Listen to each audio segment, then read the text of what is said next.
Hello बच्चों, हम आ चुके हैं अपने channel maths for F sir पर। आज हम आपको पढ़ाने वाले हैं फिजिक्स का दूसरा सेशन। हमने पिछले सेशन में आपको पढ़ाया था कि विद्युत आवेश क्या होता है, आवेशों का अध्ययन बताया था, आवेशों के प्रकार बताए थे कि आवेश कितने प्रकार के होते हैं, हमने ये सब पढ़ रखा था। और पॉजिटिव चार्ज नेगेटिव चार्ज के बारे में बताया था। आज हम आपको पढ़ाने वाले हैं इलेक्ट्रॉन पर चार्ज कितना होता है, इलेक्ट्रॉन पर द्रव्यमान कितना होता है। ये सब हम पढ़ेंगे अब इस क्लास में। तो स्टार्ट करते हैं हम अपनी क्लास को। इलेक्ट्रॉन पर चार्ज पढ़ेंगे। क्या पढ़ेंगे हम? इलेक्ट्रॉन पर आवेश। इलेक्ट्रॉन पर आवेश।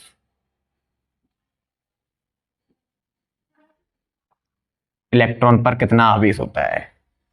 तो इलेक्ट्रॉनों पर आवेश जो होता है वो होता है -1.6 गुणे 10⁻⁻⁰ कूलाम।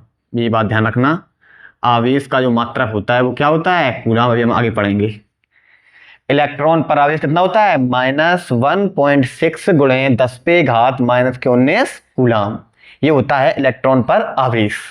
अब हम पढ़ेंगे इलेक्ट्रॉन पर द्रव्यमान। इलेक्ट्रॉन पर द्रव्यमान कितना होता है? इलेक्ट्रॉन पर द्रव्यमान। इलेक्ट्रॉन पर द्रव्यमान होता है 9.1 गुणे 10⁻⁻31 किलोग्राम। ये द्रव्यमान होता है किसका? इलेक्ट्रॉन का। हमने क्या पढ़ा कि इलेक्ट्रॉन पर आवेश होता है -1.6 गुणे 10⁻⁻⁰ कूलाम। इलेक्ट्रॉन पर द्रव्यमान पढ़ा हमने 9.1 गुणे 10⁻⁻31 किलोग्राम। ये होता है इलेक्ट्रॉन पर द्रव्यमान, ये होता है इलेक्ट्रॉन पर आवेश। अब हम पढ़ेंगे आवेश का मात्रक क्या होता है। हमने इसमें पढ़ भी रखा है, कूलाम लिखा है हमने। हम इसमें ये लिख लेते हैं आवेश का मात्रक। आवेश का मात्रक होता है कूलाम। क्या होता है बेटा? आवेश का मात्रक होता है कूलाम। आवेश का मात्रक होता है कूलाम। आवेश का मात्रक होता है कूलाम। क्या मात्रक होता है आवेश का? आवेश का मात्रक होता है कूलाम। यूनिट ऑफ चार्ज क्या होती है? कूलाम होती है, ध्यान रखना है। आवेश का मात्रक हो गया कूलाम। अब हम पढ़ेंगे कि आवेश की विमा क्या होती है, विमीय सूत्र। क्योंकि इसका मात्रक हमें पता चल गया है क्या है, कूलाम। अब इसका विमीय सूत्र लिखेंगे हम। इसका विमीय सूत्र निकाला जाता है इसके फॉर्मूले से। एक इसका फॉर्मूला होता है Q बराबर IT। Q बराबर IT, जो हम पढ़ते हैं किसमें? इलेक्ट्रिक करंट में। इलेक्ट्रिक करंट में इसका फॉर्मूला निकल के आता है Q बराबर IT। इसी फॉर्मूले से हम विमा को निकालते हैं, विमीय सूत्र, जिसे इंग्लिश में बोला जाता है डायमेंशन। ध्यान रखना। तो Q बराबर, इसकी विमा निकालेंगे तो I की विमा A होती है और इसकी होती है T की T रहती है। इसकी ये निकल आई विमा। तो आवेश की, आवेश का लिख दो, आवेश का विमीय सूत्र। आवेश का विमीय सूत्र। आवेश का विमीय सूत्र होता है AT। ध्यान रखना। हमने पढ़ा इलेक्ट्रॉन पर आवेश -1.6 गुणे 10⁻⁻⁰ किलोग्राम 19 कूलाम। इलेक्ट्रॉन पर द्रव्यमान पढ़ा 9.1 गुणे 10⁻⁻31 किलोग्राम। हमने पढ़ा आवेश का मात्रक कूलाम होता है। हमने विमीय सूत्र निकाला, फॉर्मूला हमारा है Q बराबर I इंटू टी। Q बराबर I की विमा हमने A लिख दी, T की T बनती है, लिख दी दोनों। अब इसके विमा क्या निकल गया? I। आवेश का विमीय सूत्र निकल गया है क्या? AT। इतनी चीज हमने पढ़ी। अगर इसके बारे में और भी जानना है तो आवेश का सबसे बड़ा मात्रक होता है फैराडे। क्या होता है? फैराडे। आवेश का सबसे बड़ा मात्रक क्या होता है बेटा? यहां लिख देते हैं आवेश का सबसे बड़ा मात्रक। आवेश का सबसे बड़ा मात्रक। आवेश का सबसे बड़ा मात्रक होता है फैराडे। क्या होता है बेटा? फैराडे। फैराडे आवेश का सबसे बड़ा मात्रक होता है, ये ध्यान रखना आपको। आवेश का सबसे बड़ा मात्रक क्या होता है? फैराडे। क्योंकि एक फैराडे इज इक्वल टू होता है 96,500 कूलाम, लगभग 96,500 कूलाम। क्या होता है? यहां लिख देते हैं, एक फैराडे, एक फैराडे में होता है बराबर 96,500 कूलाम। किसमें होता है? कूलाम में होता है। 96,500 कूलाम, 96,500 कूलाम कितना होता है? एक फैराडे इक्वल टू 96,500 कूलाम। ये लगभग में वैल्यू होती है। अगर आपसे कोई रियल वैल्यू पूछे तो आप बता सकते हैं 96,485.33212 कूलाम, इतनी होती है इसकी रियल वैल्यू। लेकिन ये लगभग 500 के पास होती है, इसलिए हम बोलते हैं एक फैराडे इक्वल टू 96,500 कूलाम। ये आवेश का सबसे बड़ा मात्रक होता है। हमने पढ़ रखा है यहां पर आवेश का सबसे बड़ा मात्रक क्या है? फैराडे है। एक फैराडे इक्वल टू होता है 96,500 कूलाम। इतना हमने पढ़ लिया। अभी इसको आप अपनी कॉपी में नोट कर लीजिए। क्या क्या पढ़ा हमने? पहले हमने आपको पढ़ाया इलेक्ट्रॉन पर आवेश माइनस के 1.6 कूलाम। इलेक्ट्रॉन पर द्रव्यमान बताया हमने 9.1 × 10 किलोग्राम। आवेश का मात्रक बताया हमने कूलाम। इसका फॉर्मूला बताया Q/IT। ये कहां से आया था? इलेक्ट्रिक करंट से, विद्युत धारा से निकल के आता है ये फॉर्मूला। यहाँ पर हमने इसका विमीय सूत्र बताया। आवेश का विमीय सूत्र होता है AT। हमने फिर बताया आवेश का सबसे बड़ा मात्रक फैराडे होता है। हमने बताया एक फैराडे इक्वल टू 96,500 कूलाम होता है। इतना आप अपनी कॉपी में नोट करिए। फिर हम आगे बढ़ते हैं, आपको बताएंगे आवेशों के गुण, क्या क्या प्रकृति होती है आवेश की। आपके आवेशक गुण के बारे में बताएंगे। फिर आगे बताएंगे आपको आवेश का युज्यता नियम। इतना नोट करिए।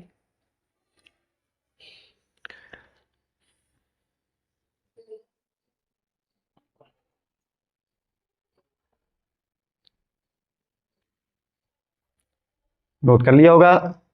नोट ना किया हो तो वीडियो को पॉज करके देख लेना। वापस मिटा देते हैं इसको।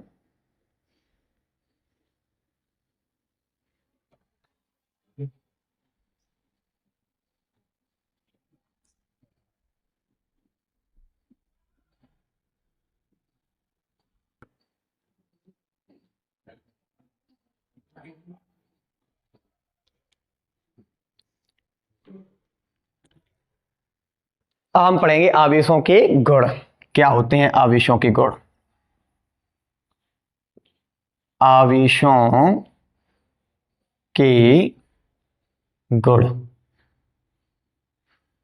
आवेशों के गुण। आवेशों के अंदर क्या क्या प्रकृति होती है? आवेशों के अंदर प्रकृति क्या होती है? जब आवेश समान प्रकृति के होते हैं तो उनके बीच में प्रतिकर्षण होता है। जब आवेश असमान प्रकृति के होते हैं तो उनके बीच में आकर्षण होता है। क्या बोला हमने? जब आवेश समान प्रकृति का होता है तो उनके बीच में प्रतिकर्षण होता है, तथा आवेश असमान प्रकृति का होता है तो उनके बीच में प्रतिकर्षण होता है। लिखते हैं यहां पर, जब आवेश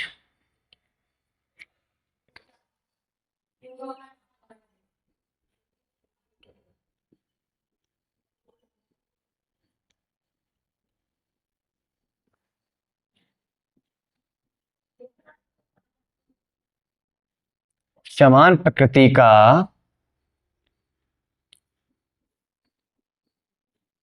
होता है तब उनके बीच, तब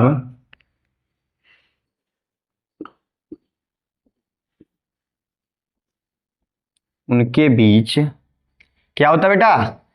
प्रतिकर्षण होता है। ध्यान रखना है बेटा, क्या होता है? प्रतिकर्षण। जैसे इंग्लिश में बोला जाता है रिपल्सन। क्या बोला जाता है? रिपल्सन बोला जाता है इसको इंग्लिश में। प्रतिकर्षण। तथा जब असमान प्रकृति के होते हैं, जब आवेश समान प्रकृति का होता है तब उनके बीच प्रतिकर्षण, तथा जब असमान प्रकृति का होता है तब उनके बीच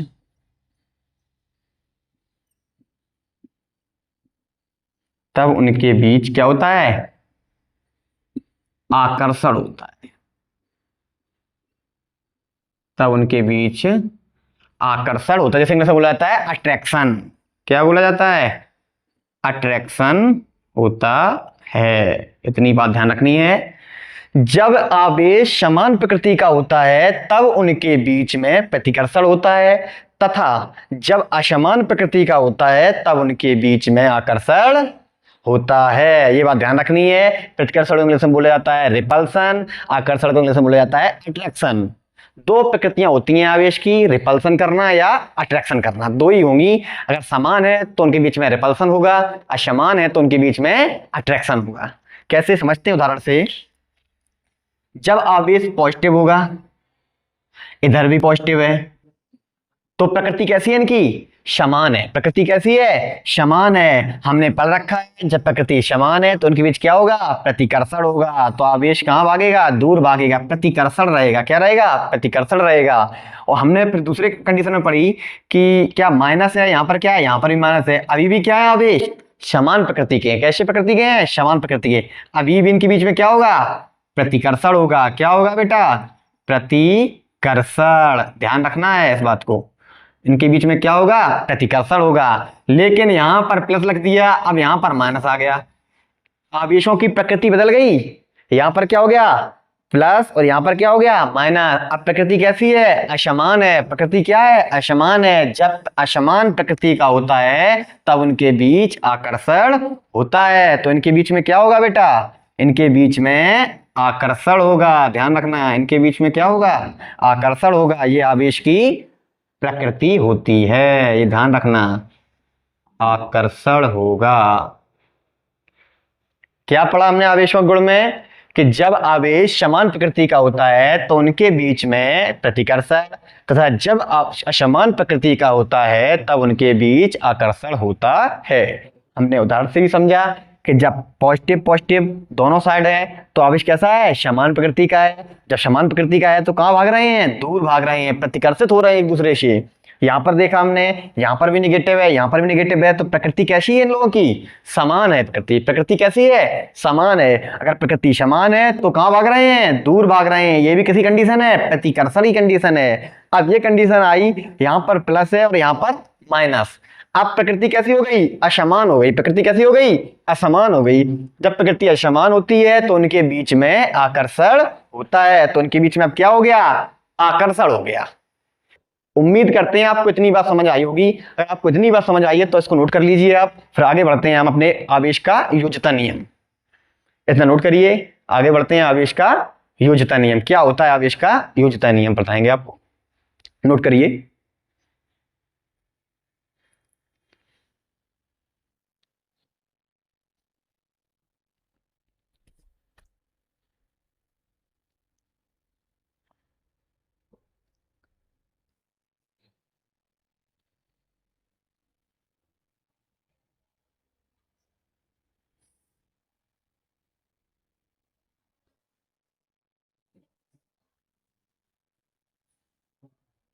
इसको मिटा देते हैं।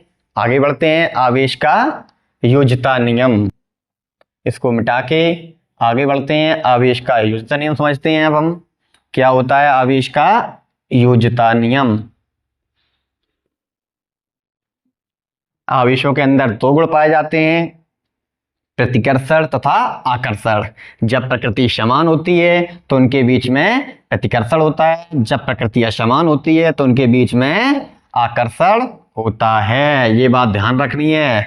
आवेशों के बीच में जब समान प्रकृति होगी तो उनके बीच में प्रतिकर्षण होगा, जब प्रकृति असमान होगी तब उनके बीच में आकर्षण होगा। इतनी बात कंफर्म है। आगे बढ़ते हैं आवेशों का योज्यता नियम। आवेशों का योज्यता नियम पढ़ेंगे अब आगे।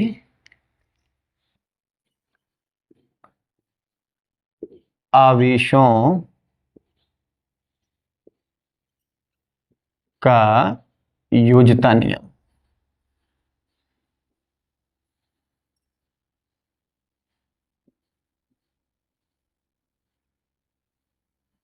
आवेशों का योज्यता नियम। आवेशों का योज्यता नियम क्या कहता है? आवेशों का योज्यता नियम पढ़ते हैं इस क्लास में हम। आवेशों का योज्यता नियम। आवेशों का योज्यता नियम कहता है कि निकाह में उपस्थित कुल आवेशों का बीजगणितीय योग हमें करना है। क्या करना है हमें? निकाय में उपस्थित कुल आवेशों का बीजगणितीय योग हमें करना है। ये कहता है Q बराबर निकाय में उपस्थित निकाय में उपस्थित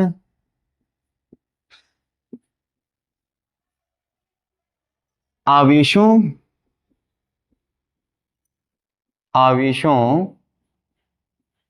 का बीजगणितीय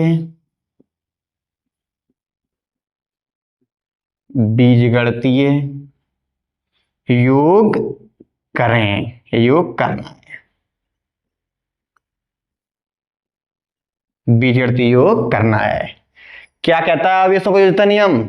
आवेशों का योज्यता नियम कहता है कि Q बराबर, Q मतलब आवेश, आवेश इज इक्वल टू निकाय में उपस्थित आवेश कुल आवेशों का। यहां पर कुल कर देना तो ज्यादा बेहतर रहेगा। निकाय में उपस्थित कुल आवेशों का निकाह में उपस्थित जितने भी सारे आवेश उपस्थित हैं निकाह में, उन सबका बीजगणितीय योग करना है। जैसे कि अभी हम समझते हैं इसमें एग्जांपल से। यहां पर एक निकाह बना हुआ है, ये निकाह है एक, इसके अंदर आवेश उपस्थित हैं Q1 आवेश, ये पॉजिटिव मान लिया हमने। यहां पर नेगेटिव Q2, यहां पर नेगेटिव मान लीजिए चाहे Q3, यहां पर पॉजिटिव Q4, यहां पर हमने मान लिया पॉजिटिव का Q5, यहां हमने मान लिया पॉजिटिव का Q6, हमने मान लिया नेगेटिव का Q7। इतने निकाह हमने मान लिए। तो निकाह के अंदर जो आवेश है ना, ये बटे हुए हैं Q1, Q2, Q3, Q4, Q5, Q6, Q7 तक। अब हमें आवेशों का योज्यता नियम क्या बताता है कि Q बराबर निकाह में उपस्थित कुल आवेशों का बीजगणितीय योग हमको करना है। तो हम क्या लिखेंगे? Q बराबर प्लस के Q1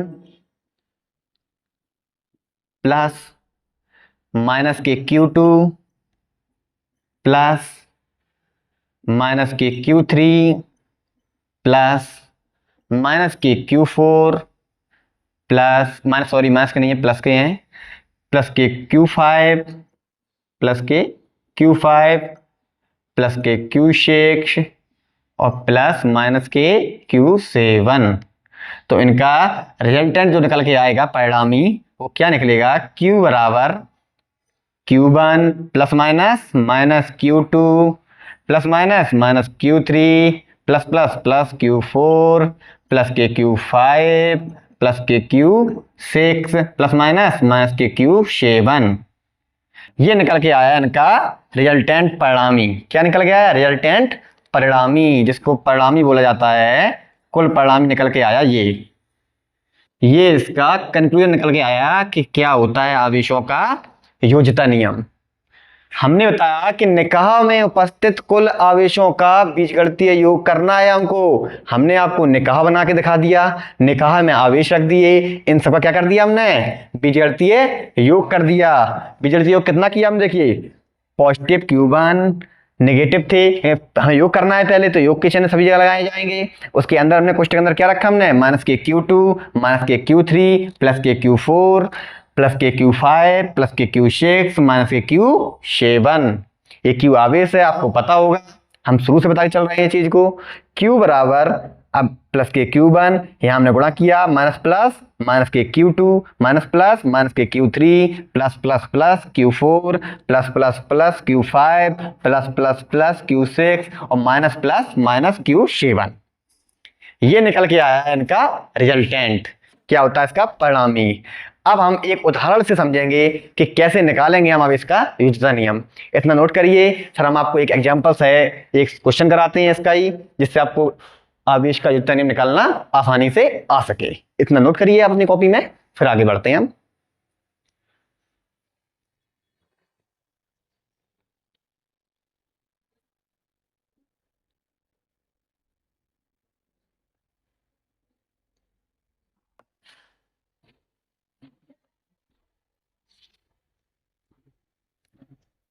नोट कर लीजिए, आगे बढ़ते हैं।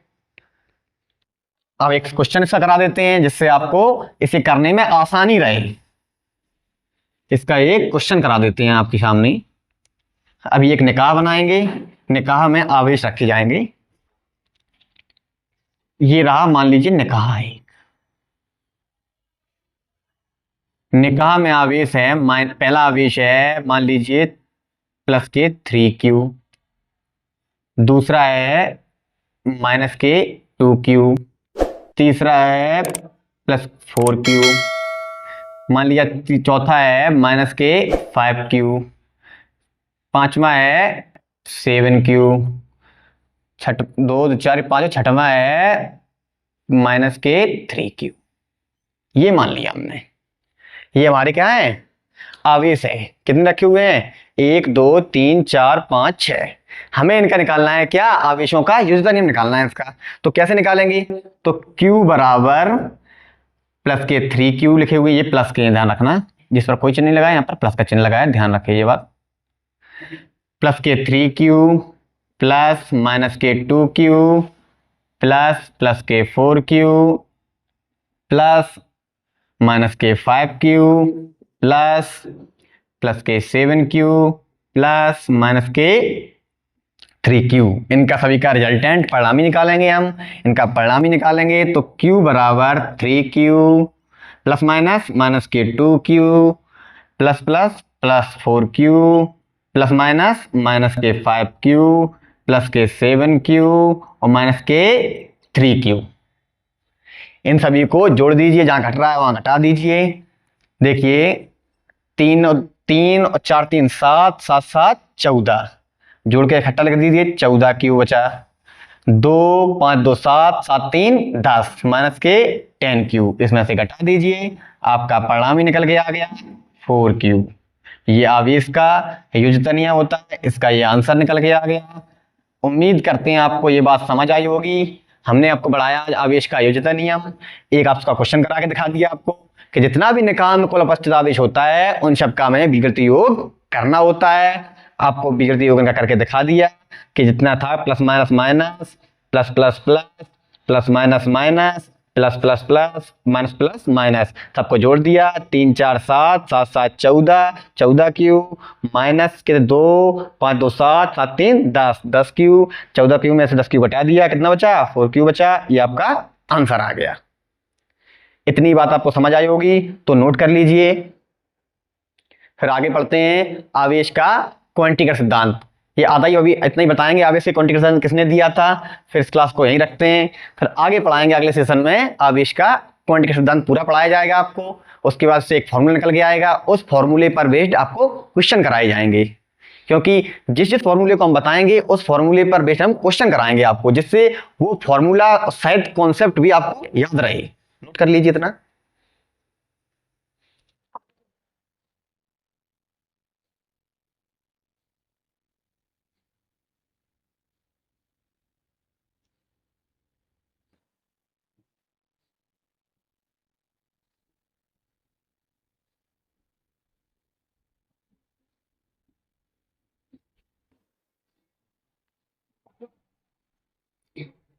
अब आपको पढ़ाएंगे आवेश का क्वांटिटी का सिद्धांत।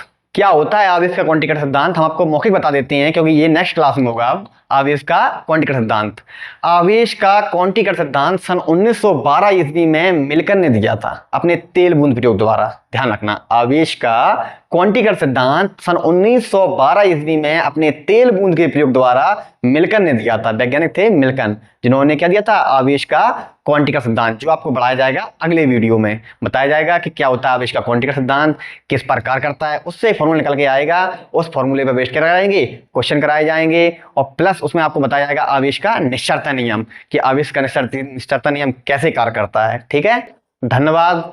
हमारे चैनल को ज़्यादा शेयर करें, सब्सक्राइब करें। मैथ्स बाय अभिषेक सर को ज़्यादा फॉलो करें, सब्सक्राइब करें, जिससे हमारे चैनल को आपके यहाँ आकर हम बेहतर से बेहतर आपको कंटेंट देने की प्रयास करें आप। ठीक है, थैंक यू।